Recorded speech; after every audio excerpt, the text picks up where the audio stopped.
एक बार फिर से भारत ने रूस का साथ देकर अमेरिका की नींद उड़ा दी। दरअसल यूएन में रूस के खिलाफ प्रस्ताव पारित हुआ जिसमें दुनिया की नजर भारत पर थी कि भारत क्या करेगा, लेकिन भारत ने एक बार फिर से रूस का साथ दिया और मतदान से दूरी बना ली और बता दिया कि भारत किसी के दबाव में नहीं झुकने वाला।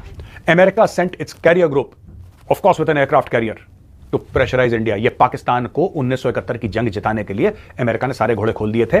वो तो रूस आया, रूस ने अपनी सबमरीन्स भेजी और उसने अमेरिका को बोला कि इस लाइन के आगे बढ़ोगे तो फिर देखना हम फायर करेंगे तुम्हारे ऊपर। अमेरिका बैक ऑफ हो गया।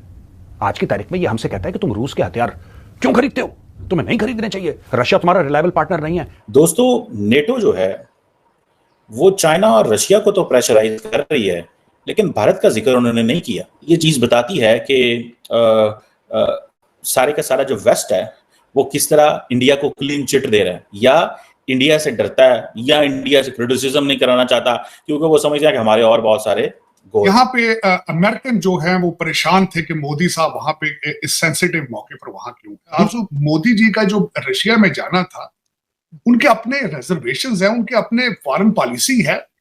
उन्हें कंसर्न था कि रशिया और चाइना इकट्ठे होते जा रहे हैं और चाइना हमारा एनिमी है, हमारा क्या फ्यूचर है। और चाइनीज कहते हैं कि हम भी तो वही बात कर रहे हैं जो इंडियंस कर रहे हैं। चाइनीज कहते हैं कि हम रशिया और यूक्रेन को कह रहे हैं कि पीस टॉक्स होनी चाहिए, पॉलिटिकल सेटलमेंट होनी चाहिए। वो कहते हैं ये बात तो इंडिया भी कह रहा है, ये बात चाइना भी कह रहा है, लेकिन इंडिया को तो कुछ नहीं कहा जा रहा, लेकिन चाइना को दबाया जा रहा है। लेक्चर देने की बजाय प्रैक्टिकली कुछ करके दिखाओ। अगर दुनिया में अपनी धाक तुमने मनवानी है, दुनिया के साथ रिलेशनशिप रखने हैं, दुनिया को अपनी अकड़ दिखानी है, तो वो कहते हैं कि योर एक्शन स्पीक्स। जय हिंद दोस्तों, एक बार फिर से भारत ने रूस का साथ ओपनली पूरी दुनिया के सामने दिया। यूएन में यूएसए और उसके सहयोगियों की तरफ से एक प्रस्ताव लाया गया रूस के खिलाफ। भारत ने उस प्रस्ताव में हिस्सा ही नहीं लिया, यानी वोटिंग में हिस्सा ही नहीं लिया। भारत ने उस वोट का ही बाइकआउट कर दिया। पूरी दुनिया की नजरें भारत पे थी क्योंकि नरेंद्र मोदी जी अभी रूस से ही होके ही आए थे, और क्योंकि ये प्रस्ताव कुछ ऐसा था जिसमें यूएस और उसके सहयोगी चाह रहे थे कि दुनिया मिलकर रूस को एक बार फिर से कंडेम करे और रूस को कहे कि भाई युद्ध रोको, गलत है, रूस को गिल्टी फील करवाए। लेकिन भारत ने उस जो प्रस्ताव था उसमें वोटिंग करने से ही मना कर दिया। अभी यूएसए के जो जैक सोलिवन है, एनएसए, वो भी स्टेटमेंट दे चुके हैं कि भाई भारत को रूस का अपना ट्रस्टेड पार्टनर नहीं मानना चाहिए, क्योंकि अगर भारत और चाइना का युद्ध होता है तो रूस जो है चाइना का साथ देगा। हमें पता है कौन किसका साथ देगा। भारत के खिलाफ जितनी भी युद्ध हुए, चाहे वो चाइना से हुआ चाहे पाकिस्तान से हुआ, अगर भारत के खिलाफ कोई देश पीछे से सपोर्ट करता है तो वो है यूएसए। यूएसए ने पाकिस्तान के लिए अपना फाइटर क्या नाम है, एयरक्राफ्ट भेज दिया था, या शिप भेज दिया था, हॉर्स कैरियर भेज दिया था, सॉरी।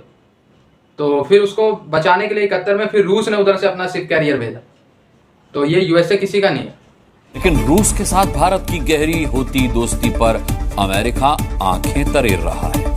भारत में अमेरिका के राजदूत ने मजबूत दोस्ती का हवाला देकर धमकाने की कोशिश की है, लेकिन भारत ने भी अमेरिका को उसी की भाषा में जवाब दे दिया है। दोस्तों, जिन्होंने इतिहास के बारे में पढ़ाई करी है, इतिहास जानते हैं, उनको यह पता है कि अमेरिका ने अपना कैरियर ग्रुप भेजा था भारत के खिलाफ। America sent its carrier group, of course with an aircraft carrier, to pressurise India. ये पाकिस्तान को 1971 की जंग जिताने के लिए अमेरिका ने सारे घोड़े खोल दिए थे।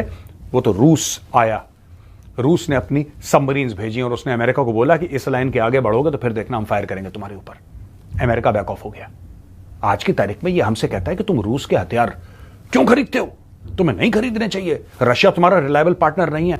अमेरिकन, तुम सोचो यार, तुम सोचो, भारत रूस के हथियार खरीदता क्यों है? हमें पता है कि अमेरिकन वेपन्स जो हैं वो रशियन वेपन्स से सुपीरियर हैं। ये दुनिया जानती है। मैं कोई नई बात नहीं कह रहा कि आप बोलो कि मेजर गौरवारिया ने आपको कोई ज्ञान के कोई मोती दे दी, ऐसा कुछ भी नहीं है यार। ये सब जानते हैं कि अमेरिकन हथियार रशियन हथियार से सुपीरियर है।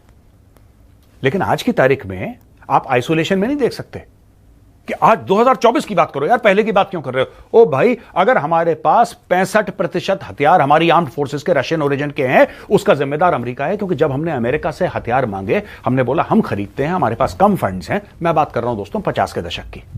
I am talking about 50s and 60s and 70s and 80s।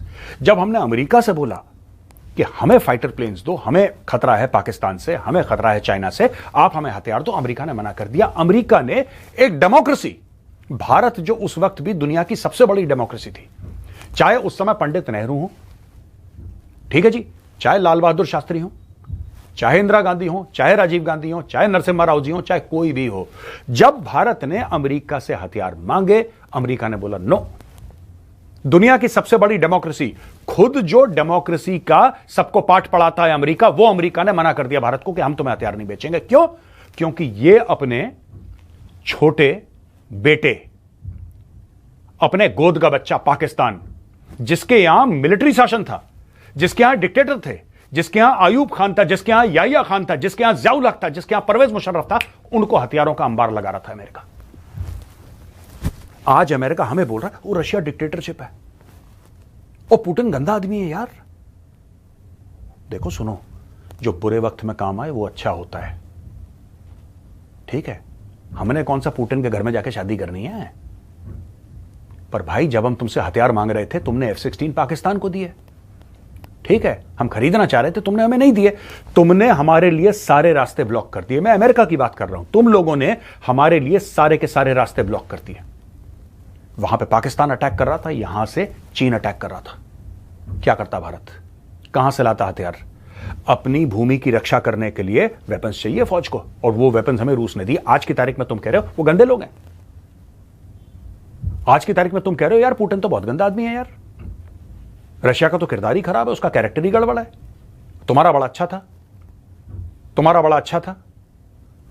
भाई साहब, इतिहास गवाह है, हिस्ट्री इज विटनेस। यही अमेरिका जो आज की तारीख में भारत को ज्ञान दे रहा है, इसने चाइना को बोला था एक जमाने में जब इनकी बड़ी पटती थी। 1971 की बात कर रहा हूं। 1971 की जंग के दौरान जब इनको पता लगा कि इनका पिछलग्गू, इनका दुमछल्ला पाकिस्तान जंग हार रहा है, इन्होंने चाइना को बोला तुम इंडिया पर अटैक कर दो। आप जाके चेक करिए प्लीज, प्लीज चेक। आप इंटरनेट पे जाइए, आपको पता लगेगा। अमेरिका ने 1971 में चीन को बोला था, जब रूस ने रोक दिया ना इन लोगों को, रूस ने रोक दिया, रूस की सबमरीन्स आई, जो मैंने आपको किस्सा बताया है। America very secretly told China कि आप एक काम करो, इंडिया फंसा हुआ है, आपकी भी इंडिया से खटपट रहती है, पहले आपकी जंग रह चुकी है इंडिया से, आप चुपचाप कुछ मत करो, इंडिया के ऊपर अटैक कर दो। यह अमेरिका है आज की तारीख में दोस्ती की जो दम भर रहा है कि भैया ऐसा, भैया देखो सुनो, प्रॉब्लम यह है कि अमेरिकन का है शॉर्ट टर्म मेमोरी, ठीक है? आज बोलते हैं, कल भूल जाते हैं, परसों याद करते हैं, नरसों फिर भूल जाते हैं। इंडिया में ऐसा नहीं है। लेकिन ना, मेरा ये मशवरा ये था एरिक गारस्टी से, लेक्चर देने की बजाय प्रैक्टिकली कुछ करके दिखाओ दुनिया को। अगर दुनिया में अपनी धाक तुमने मनवानी है, दुनिया के साथ रिलेशनशिप रखने हैं, दुनिया को अपनी अकड़ दिखानी है, तो वो कहते हैं कि your action speaks. Baba Biden है ना, हमारा कमांडर इन चीफ है, मैं उस पर भी आना चाहूंगा। बल्कि मैं कहूंगा कि आज भारत क्यों यहां से परेशान है अमेरिका से, मैं उस पर भी आता हूं। बिल्कुल।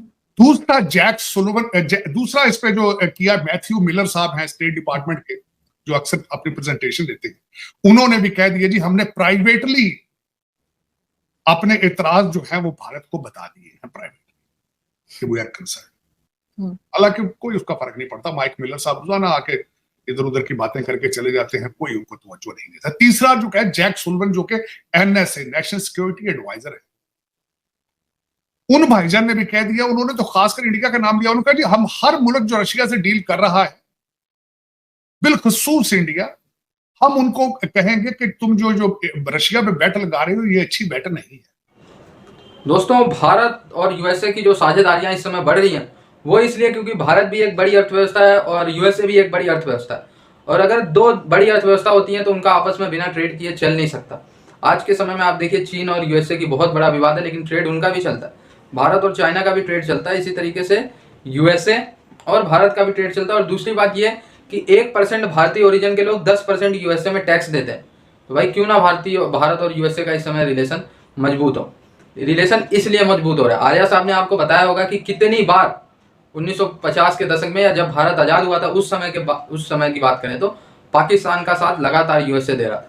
भारत के खिलाफ छोटी जंग में यूएसए जो है अपोजिशन का साथ देता था, चाहे वो चाइना हो चाहे पाकिस्तान हो। अब एक खबर तो मैंने भी आर्टिकल पढ़ा था कि जो 1971 में पाकिस्तान से भारत लड़ ही रहा था, उधर से यूएसए चाइना को भी कहने लगा कि चाइना तुम भी अटैक कर दो। आर्या साहब भी ये खबर आपको बता चुके होंगे, आर्टिकल आप लोग सर्च करना, NDTV आज तक सबका आर्टिकल पढ़ा हुआ है कि 1971 में चाइना को यूएसए ने कहा, उस समय चाइना यूएसए के रिलेशन अच्छे थे, तो यूएसए ने कहा भाई अटैक कर दो तुम भी भारत पे, तुम्हारी वैसे भी खटपट लगी हुई है। तो तुम भी अटैक कर दो। भारत इस समय पाकिस्तान के साथ फंसा हुआ है, 2 मोहरे पे भारत चैलेंज नहीं ले पाएगा। तो ये है यूएसए का चैलेंज। और बात ये है कि भारतीय कोई बात भूलते नहीं है। एक बार गलती हो गई चाइना के साथ तो दोबारा दोस्ती के लिए आप देख लीजिए चाइना तरस रहा है। भारत खुद नहीं करना चाहता चाइना से दोस्त। पाकिस्तान का बायकॉट हो गया तो हो गया, क्रिकेट तक खेलने नहीं जा रहा। तो यूएसए अब फूक फूक के यूएसए के साथ कदम रखा जाएगा। ये नहीं कि यूएसए चिट कहेगा तो भारत कहेगा चिट, पट कहेगा तो पट।